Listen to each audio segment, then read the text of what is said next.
Bos, merah bos. Jaya 65 bos. Bos, unit belum ada nih bos. Api dengan cepat membesar dan membakar dua rumah yang berada di Jalan Yusuf Lias Cipayung, Jakarta Timur, Sabtu dini hari. Warga dan pemadam kebakaran berusaha memadamkan api agar tidak merambat ke rumah lain. Belum diketahui penyebab pasti dari kebakaran ini, namun diduga api berasal dari korsleting listrik. Rumah itu mertua. Itu awalnya tahu kronologis kebakarnya bagaimana ceritanya? Tetangganya tuh ada asap gitu. Saya kan nggak ada di rumah, bapaknya lagi main di situ. Berarti posisi rumah kosong.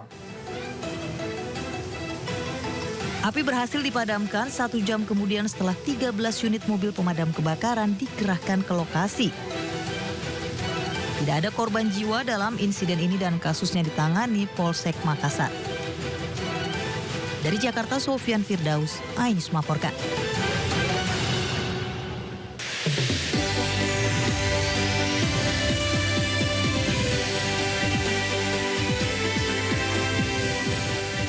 Parade dan kesenian Betawi meriahkan upacara peringatan Hari Ulang Tahun ke-498 Jakarta di lapangan Monas.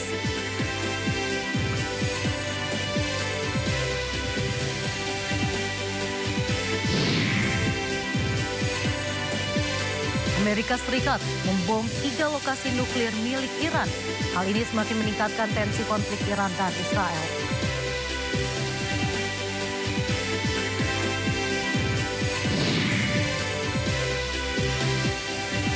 Pembalap asal Gunung Kidul, Veda Ega Pratama berhasil menyapu bersih balapan kedua Red Bull Rockies Cup 2025 seri Italia dengan kemenangan gemilang.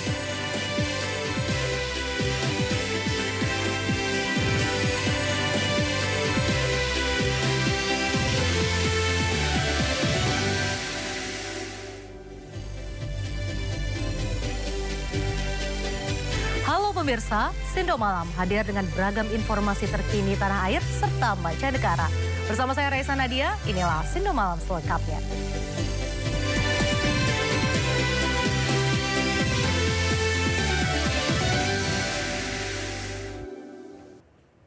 Pemirsa, lagi-lagi tawuran kelompok remaja kembali memakan korban jiwa. Tragisnya pemicu tawuran hanya karena kedua kelompok terprovokasi saling ejek di media sosial.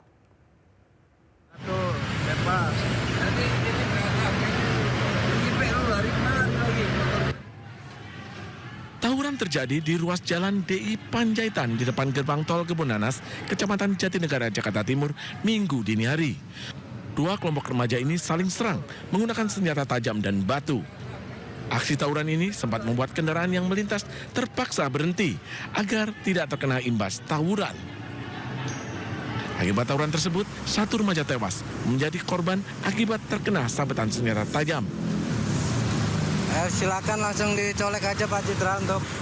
Korban yang terjatuh di tengah jalan raya langsung dibawa menggunakan sepeda motor oleh rekan-rekannya.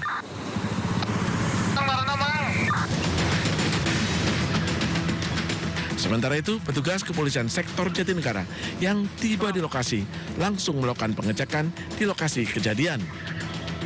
Belum diketahui penyebab pasti tawuran ini. Diduga saling ejek di media sosial, kasus ini kini dalam penyelidikan kepolisian sektor Jatinegara.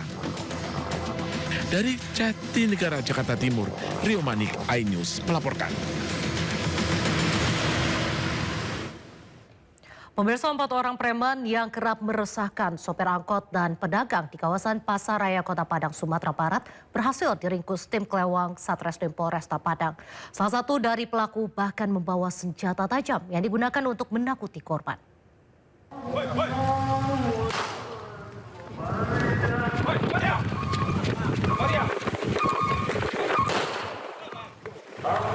Tim Klewang Satreskrim Polresta Padang merazia preman yang kerap meresahkan sopir angkot dan pedagang di kawasan Pasaraya, Kota Padang, Sumatera Barat. Petugas berpakaian preman menyisir kawasan Pasaraya yang selama ini dikenal sebagai lokasi rawan aksi pemalakan. Sempat terjadi ketegangan saat salah satu pelaku mencoba kabur menggunakan sepeda motor. Hingga petugas terpaksa melepaskan tembakan peringatan ke udara. 3 orang pelaku diamankan dalam operasi ini. Dari tangan salah satu pelaku, petugas menyita sebilah senjata tajam yang biasa digunakan untuk mengancam korban. Tim berhasil mengamankan 3 orang yang diduga melakukan aksi premanisme berupa bunuh diri terhadap kendaraan roda 2 maupun roda 4 yang berada di wilayah Pasaraya. Pada saat diamankan tentunya kita lakukan pemeriksaan dengan beberapa barang bukti, beberapa uang pecahan 10.000 rupiah, hasil dari pengejaran yang dilakukan pada kendaraan roda 2 maupun roda 4. Para pelaku kini menjalani pemeriksaan di Mapolresta Padang. Polisi menegaskan operasi pemberantasan premanisme akan terus digelar untuk menjamin keamanan dan kenyamanan masyarakat. Dari Padang, Sumatera Barat, Budi Sunandar, iNews melaporkan. Hendak pulang ke rumah usai meliput Pekan Raya Jakarta yang dihadiri Gubernur DKI Jakarta Pramono Anung, seorang wartawati media online menjadi korban penjamretan telepon genggam di halte Balai Kota Gambir, Jakarta Pusat. Meski korban sempat mengejar, namun pelaku berhasil kabur mengendarai motor.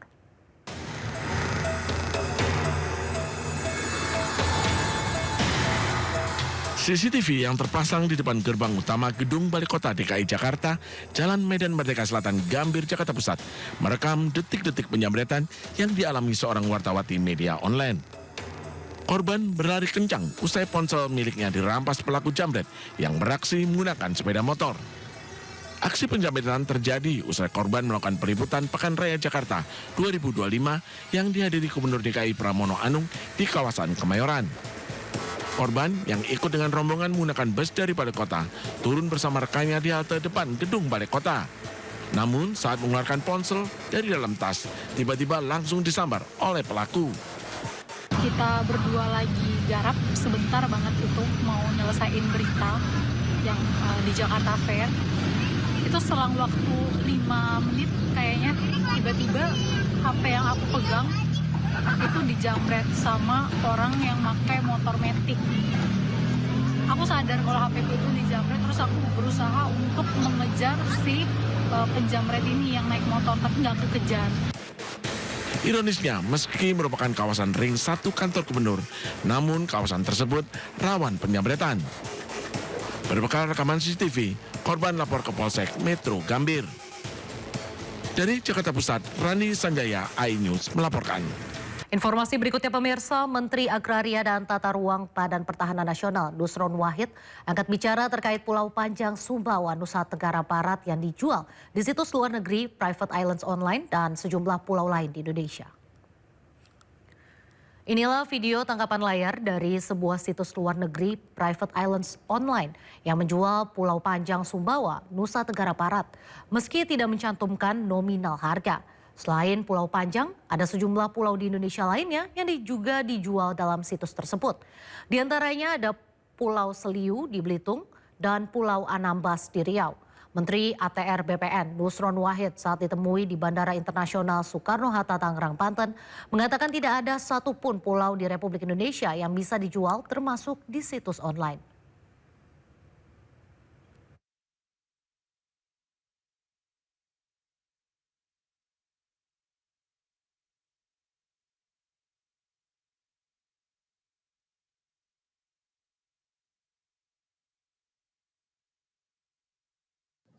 Berdasarkan Permen ATR BPN nomor 17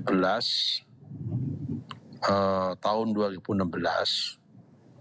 pasal 9 mengatakan bahwa penguasaan atas pulau-pulau kecil tidak boleh dikuasai atau dimiliki seluruhnya oleh perorangan atau oleh badan hukum. Pulau Panjang sudah kita cek dalam peta pendaftaran tanah di Pulau Panjang Sumbawa, sampai saat ini belum ada hak atas tanah di atasnya. Kenapa? Karena setelah saya cek, kawasan Pulau Panjang itu masuk kawasan hutan seluruhnya.